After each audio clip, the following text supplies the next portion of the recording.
नमस्कार दोस्तों। आज आपका पेपर लगा है, फिर उसमें 19 से 20 जो क्वेश्चन है वो पॉलिटी से आए हैं। और पॉलिटी का काफ़ी वेटेज है और आपके क्वेश्चन भी काफ़ी इंटरेस्टिंग आए। हालांकि अपन 3 दिन से दो पेपर देखे थे, तो यहाँ पे भी आप देखोगे तो पेपर का लेवल थोड़ा कुछ जगह पे हार्ड है।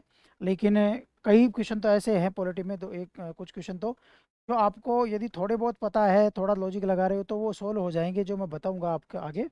और इसके अलावा कुछ जो क्वेश्चन है वो सीधे सीधे से आए हैं, और कुछ क्वेश्चन वास्तव में डिफ़िकल्ट थे, क्योंकि आपने यदि अच्छा सा डेप्थ में और उसको ढंग से पढ़ा है तो आपका हो जाएगा, वरना वो आपका नहीं होगा। पहला जो प्रश्न है, इसमें देखो, भारत के संविधान के किस प्रावधान के तहत राजस्थान सरकार के अधीन सेवारत किसी व्यक्ति को प्रभावित करने वाले अनुशासनात्मक मामलों के संबंधित राजस्थान लोक सेवा आयोग से परामर्श करना। देखो, यहाँ पे जो मेन चीज़ है ना, वो लोक सेवा आयोग से क्या करना है, यहाँ पे परामर्श करना है, ठीक है ना। तो constitution mandatory public service commission if related to disciplinary matter, यानी किससे अनुशासनात्मक से संबंधित मामला हो और उसमें लोक सेवा आयोग से क्या किया जाएगा, परामर्श किया जाएगा। लोक सेवा आयोग से क्या किया जाएगा, परामर्श किया जाएगा। तो देखिए, लोक सेवा आयोग के कृत्य कार्य अपन पढ़ते हैं तो अनुच्छेद 320 में पढ़ते हैं अपन कार्य, और कार्यों का विस्तार 321 में, 22 में उसका व्यय, और 23 में। मैंने ये जो चीज़ें हैं बहुत संक्षेप में एक फॉर्मूले के रूप में बताया था, वो फॉर्मूला आपके माइंड में होता तो भी हो जाएगा। तो लोक सेवा आयोग के कार्यों में दो प्रकार के कार्य होते हैं। एक कार्य होता है परीक्षाओं का आयोजन करवाना, और दूसरा उसके कार्य होते हैं परामर्शदात्री, जो कि सीधे सीधे मेरे बताए हुए भी हैं। तो दूसरा जो कार्य है परामर्शदात्री, उस परामर्शदात्री में कुछ कार्य जिनमें कुछ मामले हैं, जैसे मैंने बताया था कि भर्ती की पद्धति क्या होगी, नियुक्ति का क्या तरीका होगा, ठीक है ना, पदोन्नति का क्या होगा, अनुशासनात्मक मामलों के डिसिप्लिनरी जो मैटर हैं उनके बारे में क्या होगा। तो इनके मामले में सरकार आयोग से परामर्श निश्चित रूप से करेगी। तो यानी परामर्श करना अनिवार्य है, कंपलसरी है। तो ये अनुच्छेद था 320, और 320 का ऑप्शन केवल एक ही है। मैंने ये कहा कि आपको यदि वो थोड़ा सा पता है तो ये क्वेश्चन आपका होना ही चाहिए था। बिल्कुल सिंपल सा क्वेश्चन था, डिफिकल्ट नहीं था। इसके बाद में देखिए दूसरा क्वेश्चन देखते हैं अपन।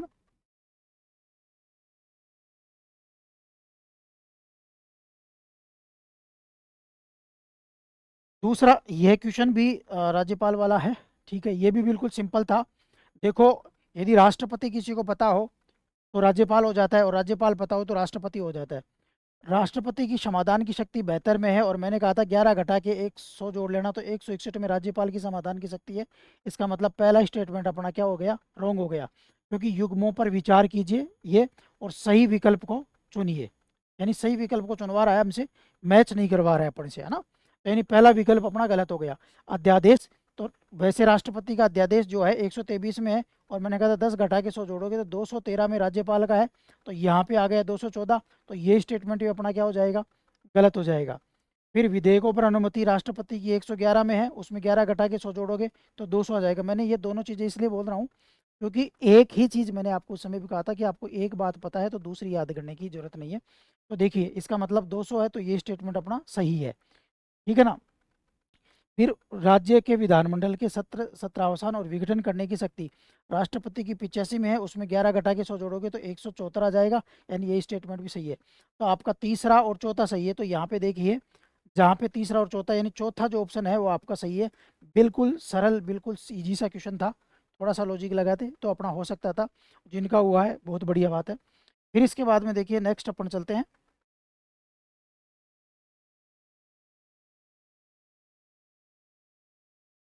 राजस्थान के निम्नलिखित मुख्यमंत्रियों में से किस ने प्रथम बार राजस्थान विधानसभा में बजट प्रस्तुत किया था। तो देखो, ये लॉजिक, ये फैक्चुअल क्वेश्चन है। किसी को आता है तो ठीक है, और किसी को यदि नहीं आ रहा है तो उसको छोड़ के आना ही था, क्योंकि ये क्वेश्चन ही ऐसा सीधा सीधा पूछा है। तो वो थे जयनारायण व्यास। इसका उत्तर माना है, मैंने भी इसको देखा है, तो उसका उत्तर बताया जा रहा है जयनारायण व्यास, ठीक है ना। तो मैंने भी इसको पढ़ा है, क्योंकि बहुत समय हो गया तो मुझे भी ये रिकॉल नहीं था, तो मैंने जब देखा तो इसका उत्तर निकला जयनारायण व्यास, ठीक है ना। फिर इसके बाद में 31 मई 2025 को यथा विद्यमान राजस्थान मंत्रिपरिषद के संबंध में, अब देखिए राजस्थान की वर्तमान मंत्रिपरिषद है, उसके संबंध में 4 स्टेटमेंट आए। इससे पहले अपन इन स्टेटमेंट से पहले बात कर लें। टोटल मंत्री कितने हैं, 24, ठीक है ना। उनमें राज्य मंत्री कितने हैं, टोटल है 9। 9 में से स्वतंत्र प्रभार कितनों के पास है, 4।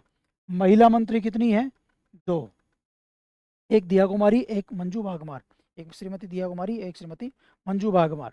तो 2 है। तो अब यहाँ पर देखिए, वर्तमान में मंत्रिपरिषद में कुल 10 राज्य मंत्री है। तो राज्य मंत्री कितने हैं? 9, जिनमें 5 के पास स्वतंत्र प्रभार, तो कितने के पास? 4। तो दोनों स्टेटमेंट, दोनों ही पॉइंट है ना, दोनों ही डाटा है उसमें गलत है। तो पहला स्टेटमेंट अपना क्या हो जाएगा? गलत हो जाएगा। फिर इसके बाद में दूसरा देखिए, राजस्थान के वर्तमान मंत्रिपरिषद में मुख्यमंत्री सहित कुल 24 हैं, क्योंकि हमने बात किया टोटल 24 है। तीसरा देखिए, राजस्थान के वर्तमान मंत्रिपरिषद में 6 और मंत्रियों की नियुक्ति की जा सकती है। तो हमको पता है 91वां संविधान संशोधन पता है, ठीक है ना, और आर्टिकल 164 भी हमको पता है। उसके अनुसार ये कहा जाता है मंत्रिपरिषद की अधिकतम जो संख्या 163 और 64 पढ़ोगे तो आपको वहाँ पे मिलेगा कि मंत्रिपरिषद की अधिकतम संख्या है वो कितनी हो सकती है? निम्न सदन का 15%। तो यानी राजस्थान में टोटल सदस्य कितने हैं? 200। तो 200 का 15% कितना हो गया? यानी हो गया 30। तो यहाँ पे 30 हो सकते हैं। तो अभी कितने? 24 हैं, तो 6 की और संभावना।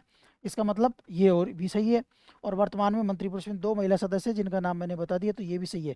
तो आपका दूसरा भी सही है, तीसरा भी सही है और चौथा भी सही है।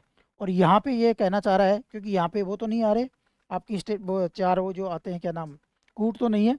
यहाँ पे कह रहा है सही नहीं है, सही नहीं है।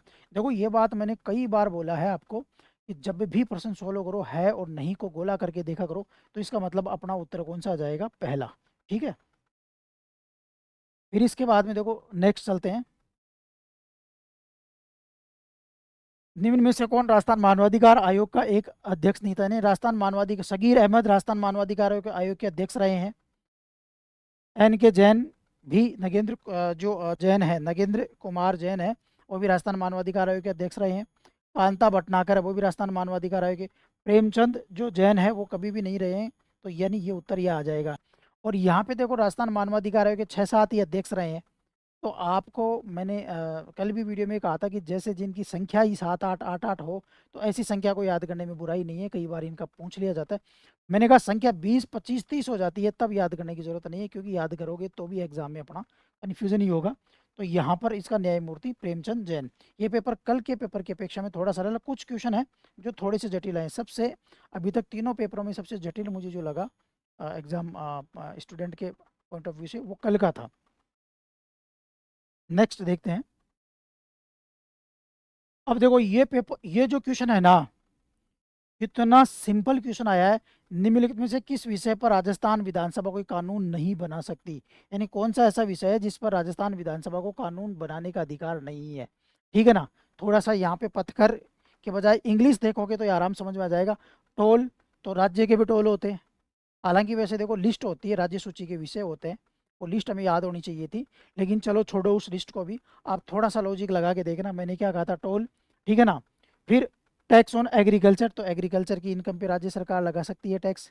राजस्थान के एक्ट भी है, टेंडेंसी एक्ट ये भी है। फिर इसके बाद में देखो टैक्स ऑन प्रोफेशनल, यानी जो लोग अपना कुछ कमाई करते हैं तो उसके ऊपर भी, मतलब संपत्ति पे भी कर लगाया जा सकता है। तो ये भी है, भर्तियों पर कर। लेकिन कॉरपोरेट टैक्स जो होता है वो सेंट्रल गवर्नमेंट का है। और आप यदि कभी भी टैक्स पढ़ते हो, ठीक है ना, जब आप इकोनॉमिक्स पढ़ते हो, इकोनॉमिक्स में टैक्स सिस्टम पढ़ते हो, तो आपको पता है भारत सरकार को सबसे ज़्यादा आमदनी जिन टैक्सों से होती है उनमें एक टैक्स निगम कर भी है, जिससे सबसे ज़्यादा आमदनी होती है। तो ये हम कई बार पढ़ते हैं, जैसे कॉरपोरेट टैक्स है, इनकम टैक्स है। ये तो सबसे बड़े टैक्स हैं जो भारत सरकार लगाती है। इनकम टैक्स भी भारत सरकार के दायरे में आता है और कॉरपोरेट टैक्स भी। तो यदि आपने मतलब कभी चाहिए वो स्टेट लिस्ट पढ़ी ही नहीं हो, लेकिन कॉमन सेंस अप्लाई किया हो, तो भी आपका ये प्रश्न सॉल्व होता है। यानी यहाँ पे उत्तर कौन सा आ जाएगा? Corporate tax. ठीक है। फिर देखो राष्ट्रपति निर्वाचन 2022 में, 3 दिन से मैं लगातार देख रहा हूँ राष्ट्रपति निर्वाचन के क्वेश्चन डेली आ रहे हैं। एक दिन पूछ लिया न्यूनतम मतदाता कहाँ के थे, सिक्किम के पूछ लिए, ठीक है ना। राष्ट्रपति निर्वाचन के बारे में तो डेली इसके क्वेश्चन आ रहे हैं।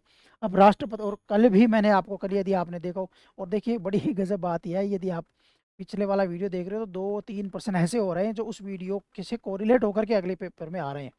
परसों में जो बताए उसके 2-3 क्वेश्चन कल आए, कल जो बताए उसके आज आए, आज जो बताए उसके कल आएंगे, ये कोई गारंटी नहीं है, बट क्वेश्चन आ रहे हैं।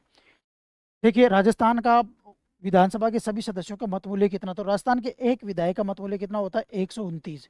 कितने विधायक हैं टोटल? 200। तो 2 दूनी 18, ये दो तो ऐसे कैसे ले लो, ठीक है ना। 2 दूनी 4, 1 5 और 2, ठीक है ना। तो यहाँ पे आपका आ जाएगा 25,800, जो कि सीधा का सीधा यहाँ पे दिया हुआ है। यानी इसका उत्तर क्या आ जाएगा? 25,800 आ जाएगा। इसके बाद में देखिए ये भी फैक्चुअल, लेकिन ये बहुत सिंपल क्वेश्चन था, आपको आना चाहिए था। राजस्थान का कौन सा मुख्य सचिव है जो सबसे लंबे समय तक रहा है? तो एमएल मेहता। इसमें एमएल मेहता है, तो 1994 से लेकर के 1997 तक लगभग 4 वर्ष के आसपास ये मुख्य सचिव रहे। हालांकि जो वर्तमान हमारे मुख्य सचिव श्री सुधांशु पंत साहब, वो भी अभी हैं, लेकिन वो उनका भी लगभग 4 वर्ष के आसपास कार्यकाल बैठेगा लास्ट में जाकर के। लेकिन यहाँ पर अभी वर्तमान में तो उनका कार्यकाल अभी 2 वर्ष ही तो हुआ, 2 वर्ष भी पूरे नहीं हुए। तो इसका मतलब सबसे बड़े कार्यकाल वाले कौन थे? श्री एमएल मेहता। अब इसमें क्या होता है कई बार, अब देखो ये तो बहुत सिंपल सा है, जब आप मुख्य सचिव पढ़ते हो तो सर्वाधिक कार्यकाल वाला मुख्य सचिव, सिंपल सा क्वेश्चन आता है उसमें, स्टेटमेंट में ही है। और यदि वीडियो देखा हो तो वहाँ पे भी मैंने बताया है, तो वहाँ से भी आपका सीधा का सीधा सॉल्व हो सकता है। ये क्वेश्चन थोड़ा सा ट्रिकी आया है, थोड़ा सा सोचने वाला आया है, तो इसके ऊपर अपन बात करते हैं। राजस्थान पंचायती राज अधिनियम 1994 की बात कर रहा है, में पंचायत समिति के उप प्रधान की शक्तियों और कार्यों के संबंध में गलत कथन को पहचानिए। उप प्रधान की शक्ति और कार्य के बारे में पहचानिए। उप प्रधान प्रधान के चुनाव लंबित होने की स्थिति में या प्रधान के पंचायत समिति क्षेत्र से 60 दिन से अधिक अवधि के लिए अवकाश के कारण अनुपस्थित रहने की स्थिति में प्रधान की शक्तियों का प्रयोग और कर्तव्यों का पालन कर सकता है। मतलब ये कहना चाहता है कि यदि चुनाव नहीं हुए हो प्रधान के, तो प्रधान प्रधान के रूप में काम कर सकता है, तो कर सकता है। और 60 दिन तक यदि प्रधान बाहर रहता है तो एक बार इसको मैं पूरा पढ़ते हैं, फिर इसके बाद में देखते हैं। उप प्रधान प्रधान की शक्तियों एवं कार्यों का प्रयोग कर सकता है यदि प्रधान 30 दिन से अधिक अवधि के लिए पंचायत समिति में अनुपस्थित रहता है। तो यहाँ तो वो चीज 30 दिन लिखी हुई है और यहाँ 60 दिन लिखी हुई है, तो कॉन्ट्राडिक्शन है। या तो ये सही है या ये सही है, इसका मतलब इन दोनों में आपका उत्तर है, नीचे जाने की जरूरत ही नहीं है, मैंने ये कहा। और जो पंचायत राज अधिनियम में ज्यादातर अपन देखते हैं ये 30 दिन की अवधि आपको ज्यादातर देखने को मिलेगी, ठीक है ना। तो इसका मतलब यहाँ पर उत्तर जो है आपका पहला आ जाएगा, 60 दिन वाला। बाकी प्रधान की अनुपस्थिति में उप प्रधान पंचायत समिति की बैठक की अध्यक्षता करेंगे। उप प्रधान पंचायत समिति के प्रधान की ऐसी शक्तियों का प्रयोग कर सकता है, ऐसे कर्तव्यों का प्रयोग कर सकता है जैसा कि प्रधान समय समय पर सरकार द्वारा उस संबंध में बनाए गए नियमों के अधीन रहते हुए लिखित आदेशों द्वारा करता है। तो जब उप प्रधान प्रधान के रूप में काम कर सकता है तो ऐसे कार्यों का प्रयोग कर सकता है। तो यहाँ पे 60 दिन और 30 दिन वाला लफड़ा था, तो आपका 60 दिन वाला ही उत्तर हो जाएगा, ठीक है। इसके बाद में देखते हैं नीचे कुछ है क्या, नहीं है, तो नेक्स्ट पेज पे चलते हैं अपन।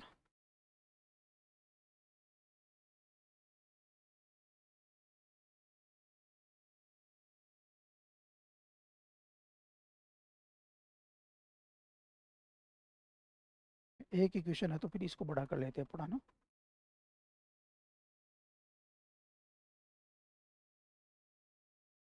देखो, प्रत्येक वित्तीय वर्ष के संबंध में राज्य के वार्षिक वित्तीय विवरण। अब देखो, राज्य का वार्षिक वित्तीय विवरण प्राकलित आय व्यय का विवरण राजस्थान विधानसभा में ऐसे दिन उपस्थापित किया जाएगा जो निर्धारित किया जाता है। तो देखो, वार्षिक वित्तीय विवरण है ना, उसका निर्धारण जैसे रूल 138 है राजस्थान विधानसभा का, और वैसे भारत का संविधान का अनुच्छेद 202 है। और वो ये कहता है कि जो बजट है, वार्षिक वित्तीय विवरण जिसको बजट बोलते हैं, तो बजट जो कौन राज्यपाल के रखवाता है, राज्यपाल है, राज्यपाल के निर्देश पे वित्त मंत्री के द्वारा रखा जाता है। तो इसका उत्तर सीधा का सीधा कौन आ जाएगा? आपके राज्यपाल आ जाएगा, ठीक है। यानी द एनुअल फाइनेंशियल स्टेटमेंट, देखो एनुअल फाइनेंशियल स्टेटमेंट कहा गया है, और द स्टेटमेंट एस्टिमेट रिसिप्ट और expenditure of the state in respect of each financial years is presented, यानी ये प्रेजेंट होगा तो राजस्थान की लेजिस्लेटिव असेंबली में ऑन सच डेट, कौन सी डेट को? जिस दिन वो राज्यपाल उसको कहे। तो यहाँ पे उत्तर क्या आ जाएगा? राज्यपाल का। आप रूल 138 और अनुच्छेद 202 दोनों को कोरिलेट करके पढ़ोगे तो इसका ये उत्तर आ जाएगा। आप मार्केट में मैंने जो देखा है तो बुक ऐसी नहीं है जिसमें राजस्थान विधानसभा से रिलेटेड चीज़ों को कोट किया गया है, तो ये बुक है ही नहीं है अभी वर्तमान में। और है, कई बुकों में है, लेकिन वो थोड़ा बहुत ज़्यादा संक्षेप में है, जिससे कि अपने आज के क्वेश्चन सोल्व नहीं हो पा रहे हैं। इसके बाद में अपन नेक्स्ट क्वेश्चन पे चलते हैं।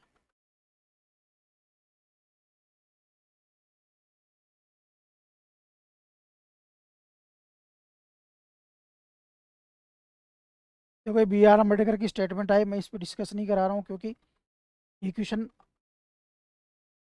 स्टेटमेंट इतने किसी को याद रहते नहीं है, ठीक है। अब देखिए, निम्नलिखित में से कौन सा अनुच्छेद खंड उपखंड 86वें संविधान संशोधन यानी 86 संविधान संशोधन, देखो 86 संविधान संशोधन के द्वारा शिक्षा के अधिकार को शामिल किया गया। संविधान के अनुच्छेद 21 ए में क्या शामिल किया गया? 51 जो क है उसमें 11वां मूल कर्तव्य शामिल किया गया है उसको, ठीक है ना। तो यहाँ पे 51 क दिया गया है, लेकिन 51 के साथ 51 पे नहीं, 51 क और 51 क के दो अनुच्छेद है। तो 51 क में 11वां, तो आप देखो ट जो है ना, क च ट 11वां आता है। वैसे यहाँ से याद करोगे तो ज़्यादा रहेगा के, ABCDEFGHIJK। तो आपने केवल 11वां मूल कर्तव्य ध्यान हो तो ABCD से आप लगाओगे तो के नंबर पे आ जाएगा। यानी इसका उत्तर कौन सा हो जाएगा, आर्टिकल 51A के, ठीक है ना, आर्टिकल 51A के। फिर इसके बाद में देखिए नेक्स्ट क्वेश्चन है आपका, निम्नांकित में से 18वीं लोकसभा चुनाव में मान्यता प्राप्त राष्ट्रीय राजनीतिक दल को पहचानिए। देखो इसमें ये क्वेश्चन बिल्कुल इजी था, और आपको ध्यान हो थोड़ा सा मैं बता दूं कि 10 अप्रैल को मतलब लोकसभा चुनाव शुरू हुए थे, उससे कुछ समय पहले, लोकसभा चुनाव जब शुरू हुए थे उससे कुछ समय पहले 3 पार्टियों की जो राष्ट्रीय दल की मान्यता खत्म की गई थी, और एक पार्टी जो आम आदमी पार्टी है उसको राष्ट्रीय दल के रूप में मान्यता दी गई थी। उन 3 पार्टियों में एक तो है CPI communist party of India पहली, दूसरी जो उनमें थी वो थी तृणमूल कांग्रेस, और तीसरी जो उसमें उसमें थी वो नेशनल कांग्रेस पार्टी यानी राकपा जो शरद पवार की पार्टी है। एक तृणमूल कांग्रेस जो ममता बनर्जी की पार्टी है, और एक CPI जो साम्यवादी पार्टी है। 3 पार्टियों की मान्यता खत्म की गई थी उससे। तो यहाँ पे कईयों को लगा कि अखिल भारतीय, देखो इंडियन नेशनल लोकदल, यहाँ पे वैसे उत्तर तो ये आ जाएगा नेशनल पीपल जो PA संगमा की है, ये पार्टी 2019 में बनी थी।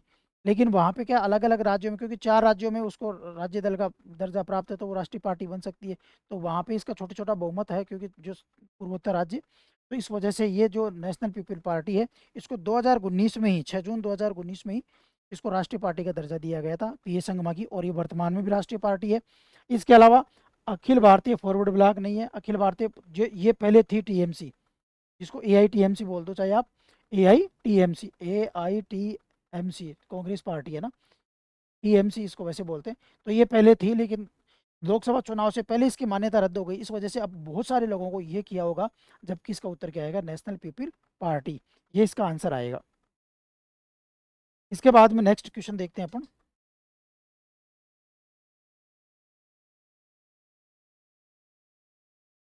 ये क्वेश्चन अच्छा पूछा है, वायसराय 1919 के अधिनियम के बारे में कौन सा कथन सही नहीं है, यानी जो गलत कथन होगा वो पहचानना होगा। वायसराय के रूप में गवर्नर जनरल ब्रिटिश भारत और भारतीय रियासतों के बीच में संपर्क का, क्योंकि देखो गवर्नर जनरल को जब गवर्नर जनरल कहते थे तब तो वो होता था ब्रिटिश प्रांतों का प्रभारी, और जब उसको कहते थे वायसराय तो ब्रिटिश जो क्राउन है और जो रियासतें हैं उनके बीच की कड़ी का काम करता था वायसराय के रूप में। तो यानी ये पहला जो स्टेटमेंट है वो सॉरी ये सही है, ठीक है ना। गवर्नर जनरल की परिषद के सदस्य भारत के लिए राज्य सचिव की सिफारिश पर नियुक्ति, सिफारिश राज्य सचिव करता था, नियुक्त क्राउन करता था, तो ये भी स्टेटमेंट अपना ठीक हो जाता है। गवर्नर जनरल विदेश और राजनीति, देखो गवर्नर जनरल की परिषद के पास विदेश और राजनीतिक मामलों का अधिकार नहीं था, लेकिन गवर्नर जनरल के पास ये अधिकार था, तो ये भी हो जाता है। तो फिर कौन सा रह जाता है, ये अपना गलत हो जाएगा, क्योंकि उसको सर्वोच्च परिषद नहीं कहते थे गवर्नर जनरल की, काउंसिल ऑफ गवर्नर जनरल ही कहते थे, सर्वोच्च परिषद उसको नाम नहीं था, सुप्रीम जो क्या कहते हैं काउंसिल, इसका नाम नहीं था, तो यहाँ पे ये उत्तर हो जाएगा, ठीक है। इसके बाद में देखो नेक्स्ट देखते हैं अपन, फिर कौन सा है, सिंधु जल समझौता, ये भी देखो बहुत सिंपल सा क्वेश्चन था, और ये मैंने एक वीडियो बनाया था, तो देखोगे तो आप उसमें सीधा सीधा ये क्वेश्चन आ रहा है फिर, ठीक है ना। के बाद में नेक्स्ट चलते हैं अपन।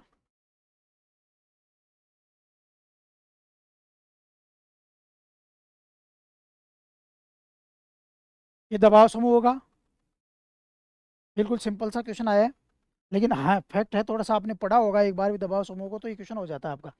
कौन सा दबाव दबाव समूह रिपब्लिक पार्टी ऑफ इंडिया नाम से राजनीतिक दल के रूप में रूपांतरित हुआ। तो अब सबको लगेगा यार दलित शोषक हुआ होगा, पिछड़ा वर्ग हुआ होगा, नहीं, all India schedule caste federation, ये जो थर्ड है ना इसका उत्तर है, ये all India schedule caste federation था जो अम्बेडकर के द्वारा, और ये ऑल इंडिया है ना वो 1957 में जो रिपब्लिक पार्टी ऑफ इंडिया के नाम से ये एक पार्टी बना, पहले ये दबाव समूह था, अम्बेडकर ने ये दबाव समूह बनाया था, बाद में ये 57 में एक पार्टी के रूप में स्थानांतरित हुआ। तो आपको ध्यान में रखना है इसका उत्तर कौन सा आ जाएगा, तीसरा, ठीक है। फिर इसके बाद में नीचे भी तो है ना, ये देख लेते हैं, चल ले लेते हैं। भारत शासन अधिनियम 1935 के संबंध में, यार ये इधर से कट गया, इनकरेक्ट, गलत कथन को चुनना है अपन को। ये गलत लिखा हुआ है यहाँ पे, गलत कथन को चुनना है। तो भारत शासन अधिनियम 1935 संसद द्वारा पारित किया गया और 37 में लागू हुआ, बिल्कुल सही है, 37 में ये लागू हुआ। लॉर्ड लिनलिथगो के नेतृत्व में एक संयुक्त चयन समिति, लॉर्ड लिनलिथगो के नेतृत्व में एक जॉइंट सेलेक्ट कमेटी बनाई गई थी, ठीक है ना, और की रिपोर्ट पर आधारित, क्योंकि उस कमेटी ने अपनी रिपोर्ट दी थी, उसके आधार पर भारत शासन अधिनियम आया था। हालांकि साइमन कमीशन बहुत सारी रिपोर्टों का सार था, लेकिन फाइनली ये कमेटी बनाई गई थी लॉर्ड लिनलिथगो के नेतृत्व में। तो उसका सार बताते हैं इसको। तीसरा, इसमें 30 अनुसूची नहीं है, यहाँ से गलत हो जाएगा। इसमें अनुसूची कितनी है? केवल 10 है। अब मैंने क्या कहा था, कल का आपने वीडियो देखा होगा, तो ये भी आपका कल से सही हो रहा है। कल से मैंने कहा 2-3 क्वेश्चन ऐसे हैं जो केवल कल के वाले वीडियो से सही हो रहे हैं। कई बार तो क्या होता है, मैं सीधा जो आंसर नहीं लगाता ये ठीक ठीक है, उसके आसपास की चीज़ें मैं साथ साथ बता देता हूँ, और यदि आपने कल सुनी हो तो आज ही आपका प्रश्न हो जाता है। गलत कथन कौन सा हो जाएगा? ये हो जाएगा। बाकी तो अच्छा, इसमें गलत गलत कथन कूट से पूछ रहा है तो ठीक है, ये सही है, ये सही है। नेशनल लिबरेशन फेडरेशन ने इसने गुलामी संधि कहा, गुलामी, यहाँ पे देखते हैं इसको क्या लिखा हुआ है।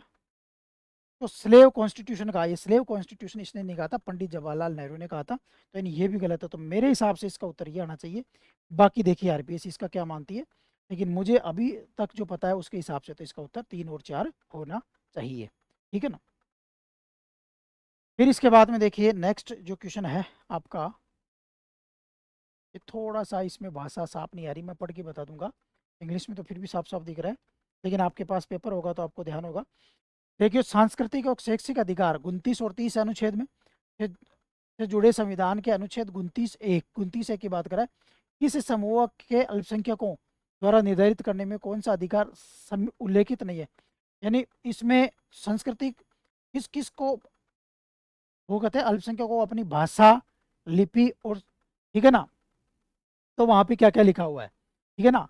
तो अल्पसंख्यक जो होते हैं उनको अपनी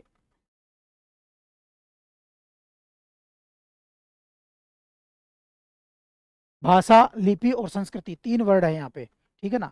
ये तो मैं भी एक बार 29 को चेक कर लेता हूँ, मुझे भी एक बार मोबाइल दे। 29 जो है उसमें भाषा, लिपि और संस्कृति होना चाहिए। वैसे अल्पसंख्यक 2 आधार पे, धर्म और जाति के आधार पे, ठीक है ना। लेकिन ये मैं भी देख लेता हूँ एक बार, आर्टिकल 29, भाषा, लिपि, संस्कृति होना चाहिए, लेकिन फिर भी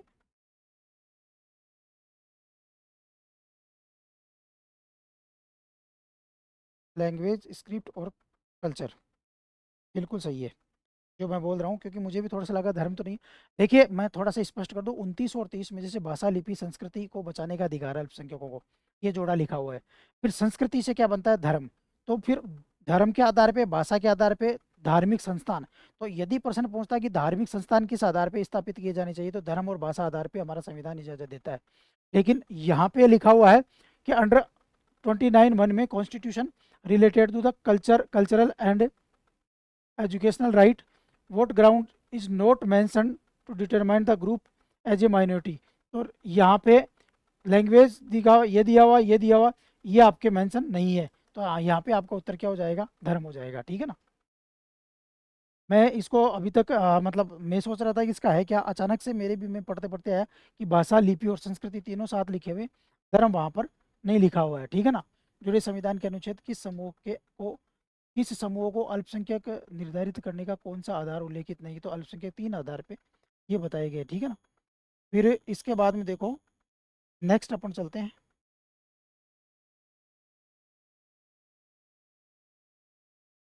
ये सिंपल सा क्वेश्चन आया, किस वाद के फैसले में भारत के उच्चतम न्यायालय ने यह भी निर्धारित किया।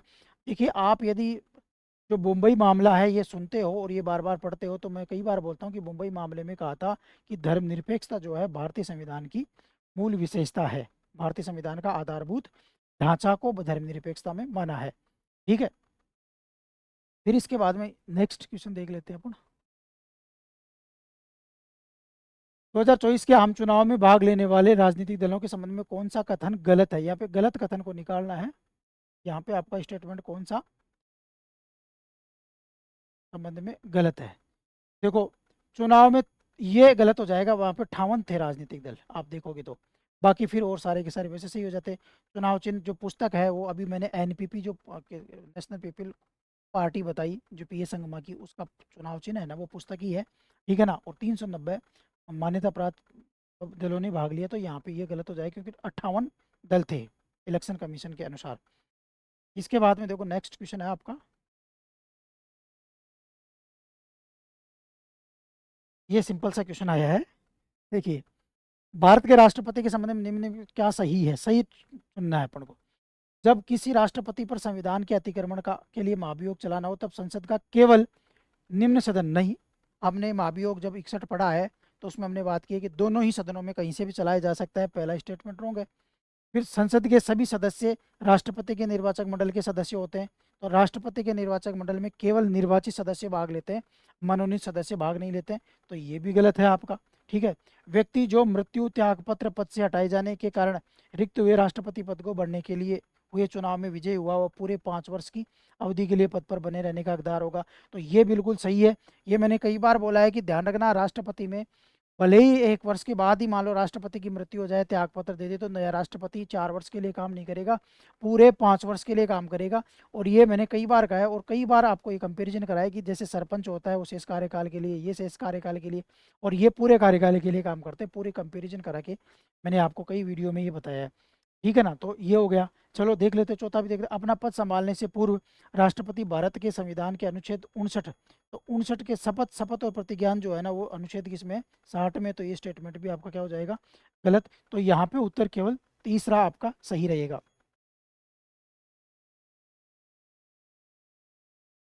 ठीक है। तो ये आपके क्वेश्चन हो गए। तो ये आपका पेपर मैंने सॉल्व कराया है, आई होप आपको समझ में आया होगा। नमस्कार।